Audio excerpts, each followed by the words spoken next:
Dalam Bapa dan Putra dan Kudus. Amin. Allah Bapa di surga, kami ucap syukur dan terima kasih kami boleh mengalami dan merasakan bahwa kami adalah bukan hanya yang diciptakan, tapi kami adalah anak putramu sendiri yang kau sayangi dan kau cintai, yang kau terima apa adanya. Terpujilah namamu kini dan sepanjang segala masa. Amin. Para saudara, dalam bacaan pertama dikisahkan dalam kitab Kejadian. Sejak kitab Kejadian kita lihat bahwa perjanjian antara Abraham keturunannya dengan Allah. Tuhan menyatakan bahwa dia Allah bagi bangsa Israel dan keturunannya. Keturunan Abraham. Dan Abraham dan keturunannya adalah anak dari Allah sendiri. Perjanjian ini tak dapat dilepaskan. Dan perjanjian ini ya kita sebut perjanjian lama. Manusia diciptakan oleh Allah sendiri. Dan perjanjian itu menunjukkan suatu kedekatan, suatu relasi yang dekat sekali. Manusia bukan hanya diciptakan seperti, maaf kata, seperti binatang.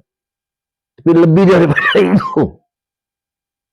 Dan ini yang harus kita tekankan dan sadarkan lagi bahwa perjanjian lama memang manusia diciptakan oleh Allah lewat orang tua kita. Tapi perjanjian baru adalah Allah menyelamatkan kita. Kita tidak hanya sebagai yang diciptakan, tetapi sebagai anak Allah. Ya. Apa ini artinya? Perjanjian lama dan perjanjian baru. Artinya bahwa kita adalah orang yang dekat. Orang yang diciptakan Allah sebagai putra kesayangannya. Ya. Dan pada waktu itu kita, tanda perjanjian baru itu adalah baptisan. Ya. Roh Kudus diberikan kepada kita. Kita adalah anak Allah. Kita disayangi oleh Allah. Kita diterima oleh Allah. Kita dicintai, disayangi oleh Allah. Apapun juga latar belakang kita, orang tua kita, siapapun, ketika kita dibaptis, ini tidak hanya sebagai kontrak antara Allah dan manusia, tapi suatu relasi personal. Dan itulah yang nanti dalam masa Paskah kita disadarkan akan tanggung jawab itu. Kenapa Allah mau berkorban? Kenapa Allah berkorban dalam putranya Yesus Kristus?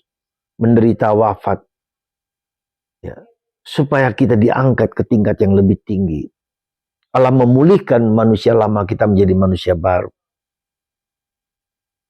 Karena itulah maka mari saudaraku terkasih, kita dengan penuh syukur, penuh cinta, penuh sayang, ya, kita menjadi putra Allah yang tak terhitung, terkira mulianya kita sebagai anak Allah. Semoga Anda dan saya dan kita semua sadar akan anugerah yang tak terkira ini. Sekali lagi, Anda, saya adalah anak Allah.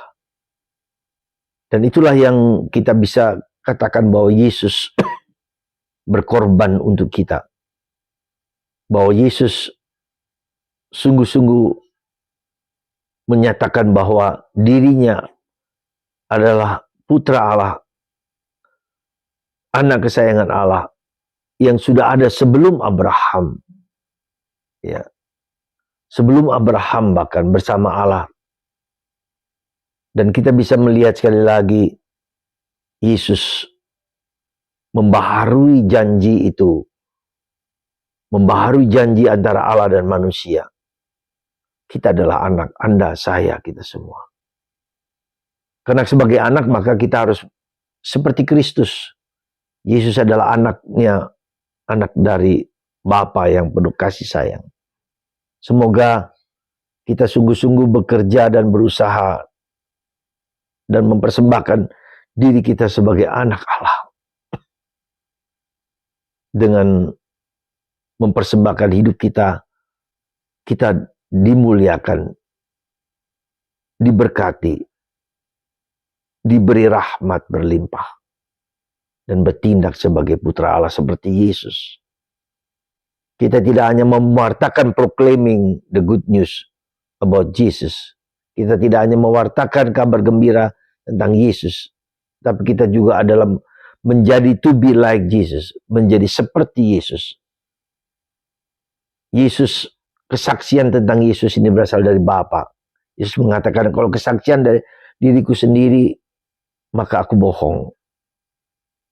Bapa bersaksi tentang aku. Demikian juga kita. Siapakah aku ini? Aku memberi, siapapun yang memberi kesaksian tentang aku adalah Yesus. Bahwa kita adalah anak Allah. Bahwa kita punya Bapa yang penuh kasih sayang. Mari kita mengalami kesaksian Yesus sebagai anak Allah yang terkasih. Semoga Tuhan memberkati kita dalam perjanjian baru, perjanjian baptisan baru, diberi Roh Kudus sebagai anak Allah, sebagai yang dicintai, dikasihi oleh Allah. Semoga kita bertindak sungguh-sungguh sebagai anak Allah. Tuhan memberkati kita semua. Bapa, Putra, dan Roh Kudus. Amin.